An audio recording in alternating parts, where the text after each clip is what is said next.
Salut à tous, c'est Eddy. Alors aujourd'hui, nous sommes donc dans le tuto du dimanche. Et pour le tuto du dimanche, qu'est-ce que j'ai sélectionné pour vous? C'est le Mont Saint-Michel que nous allons traiter tout de suite dans le nouveau Luminar 3.1. Et pour cette fois-ci, vous allez voir, le traitement est assez spécial parce que j'ai décidé d'utiliser l'accent amélioré par intelligence artificielle, le numéro 2.0. Mais j'ai décidé de le traiter par zone. Je vous en dis pas plus. Allez, on y va, c'est parti. Donc voilà notre image de départ, c'est le Mont Saint-Michel, le Saint Michael Mount, donc de Marazion, ici dans les Cornouailles. On part sur une image de départ qui est celle-ci, voilà. Et ce que j'ai fait simplement, c'est que j'ai utilisé le développement RAW, mais pour faire les corrections de l'objectif. Je vais vous montrer juste ici.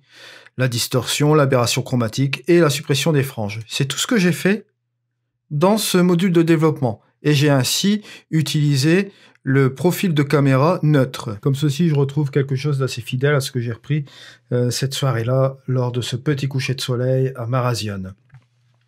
Bon, sur cette photo-ci, comme vous pouvez constater au niveau de la composition, j'ai vraiment insisté sur les lignes directrices avec le chemin. Ici, au niveau des algues, là, ça a été pris au grand angle, bien sûr, et après, avec la finition aussi également, avec ces nuages. Voilà, avec la lumière qui partait de ce côté-ci pour aller taper directement sur le château du Mont-Saint-Michel, ici. Il y a une petite connexion avec le Mont-Saint-Michel français, à savoir que, si mes souvenirs sont bons, la petite chapelle qui a été construite ici, il doit y avoir une petite chapelle à l'intérieur, ça a été fait par des moines français, si mes souvenirs sont bons. Rectifiez-moi si j'ai tort. Mais j'ai été voir la petite histoire, parce que c'est vrai que ça m'a assez passionné, cette petite chose-là, de retrouver le mont, qui est à 15 minutes de chez moi en voiture. Et ouais, c'est amusant d'avoir ça juste à côté, quoi. Bon, voilà. Petite histoire à part. Donc, je reviens sur mon développement.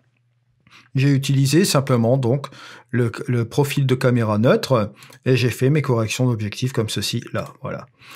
Ensuite, ce que j'ai fait, j'ai utilisé l'accent amélioré par intelligence artificielle, vous allez voir, mais je l'ai mis à 40 sur 100. Vous voyez? J'ai mis à 40 sur 100. Pourquoi? Vous allez me dire, vous allez comprendre tout de suite. J'ai utilisé un embellisseur de ciel aussi pour couronner, voilà, pour un petit peu rattraper un petit peu le ciel ici comme ceci, voilà. J'ai rajouté un petit peu de vibrance, un peu de clarté pour jouer un petit peu sur mes tons moyens, voilà. Et c'est là que c'est intéressant, parce que vous allez voir, ici j'ai généré un masque de luminosité, ici, qui est donc là, avec un renforcement dans les hautes lumières. Vous allez constater ici. Voilà. C'est ici, hein. J'ai donc activé ce masque de luminosité là en appuyant dessus. Vous attendez quelques secondes, hop, il génère. Et ça se génère au niveau des hautes lumières principalement. Là, on le voit ici, hein, c'est cette zone qui a été traitée principalement. Donc, j'ai mis cet accent amélioré à 20. Ensuite, j'ai fait la même chose au niveau un masque de luminosité que j'ai inversé cette fois-ci. Vous voyez, vous pouvez inverser votre masque. Ce que j'ai fait, j'ai généré le même masque et je l'ai inversé. Et en inversant, j'ai joué sur les ombres. Et sur les ombres, forcément, ça nous a donné ça. Vous allez attendre un petit peu. On voit un petit peu le résultat. Voilà. Ça m'a éclairci aussi au niveau des ombres. Ça m'a généré un petit peu l'effet de l'accent amélioré par intelligence artificielle. Vous voyez, j'ai traité ces deux zones, les hautes lumières et les ombres, rien qu'à par intelligence artificielle. Et préalablement, bien sûr, j'ai mis ce filtre-là pour traiter toute l'image aussi, mais seulement à 40. Vous voyez, c'est des ajustements locaux par masque de luminosité. Et ça nous permet, bien sûr, de traiter les zones, on va dire, de manière tatillonne. On va dire, c'est vraiment... on ajuste le réglage. Bon, bien sûr, on sait très bien que les masques de luminosité dans Luminar 3, on ne retrouvera pas le même rendu que dans Photoshop, parce que dans Photoshop, on peut générer, pour ceux qui connaissent un peu Photoshop, des masques directement avec les channels alpha, et vous pouvez traiter toutes les zones au niveau des hautes lumières, des basses lumières, ça fonctionne par ça fonctionne bien sûr par sélection. Là, ici, on n'a pas vraiment le choix. Bon, c'est haute lumière, basse lumière. Bon, ici, je me suis amusé en troisième accent amélioré par intelligence artificielle à essayer d'exprimer comme un mid-tones. C'est-à-dire que j'ai gardé voilà, comme ceci. J'ai gardé comment dirais-je? Le masque de luminosité a été généré comme ceci, un petit peu au niveau des hautes lumières, là.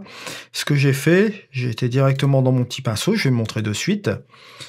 Là, vous voyez le masque de luminosité. Ce que j'ai fait, je l'ai mis en densité 50, voilà. Ensuite, ce que j'ai fait, j'ai utilisé un filtre de structure que j'ai appliqué aussi en masque de luminosité, qui est juste ici, vous voyez, dans les basses lumières que j'ai inversées. J'ai enlevé une partie du masque de luminosité vers le haut, là, comme ceci. Et ça m'a permis d'appliquer la structure plus sur cette partie du château et plus sur la partie des basses lumières ici, qui est plus intéressante au niveau de la structure. Ensuite, j'ai terminé par quoi? Par un petit vignettage sympa comme ceci. Voilà. Et ensuite, qu'est-ce que j'ai fait? Eh ben là, vous allez voir tout de suite. J'ai rajouté un calque d'image gommé pour effacer, vous allez voir, ces zones-là.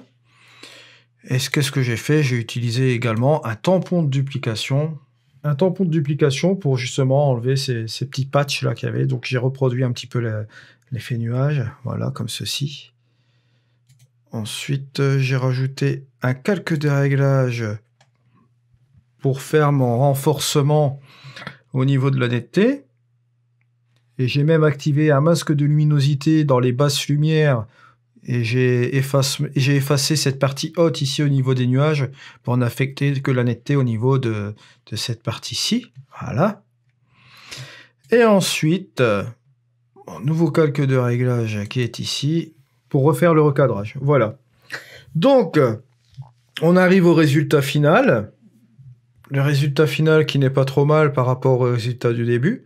Nous avons donc ici le avant et le après. J'ai pris la qualité de profil très très plat. On arrive à ce résultat-là. Ça pop. C'est pas mal. Et si néanmoins vous voulez encore faire quelque chose, vous pouvez désaturer encore un petit peu si vous voulez. Si vous trouvez que c'est un petit peu trop couleur. Ici comme ceci. Bon, maintenant, on a un petit peu sur le truc, là, ce qu'on peut faire aussi, c'est... Allez. Bon, maintenant, rien ne nous empêche aussi de rajouter un calque de réglage. On va se faire un petit effet Horton.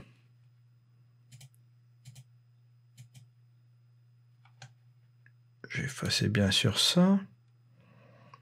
Voilà, ça c'est sympa comme ça.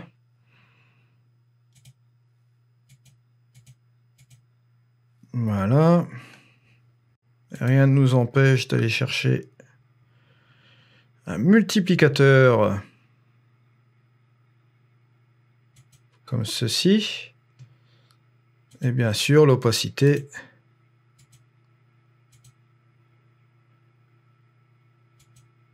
Voilà, comme ça, une opacité à 38%. Et donc là, ici, si nous regardons bien, nous avons donc le avant et le après. Comme j'avais désaturé un petit peu auparavant, j'ai rajouté un Horton, on a fait un effet multiplicateur, ce qui nous a fait un petit peu plus de couleur, et j'ai baissé l'opacité, ce qui nous permet d'avoir une couleur plus ou moins naturelle, vous voyez, par rapport à ce qu'on avait auparavant avec cette vibrance qui est un petit peu plus montée. Et voilà le résultat que nous avons. Regarde, c'était la première originale, et là nous avons la deuxième. Bon, c'est joli. Voilà. Donc c'était ce tuto du dimanche, j'espère que ça vous a plu. Allez, on va se faire encore un dernier petit balayage pour se faire plaisir. Alors avant, après, voilà.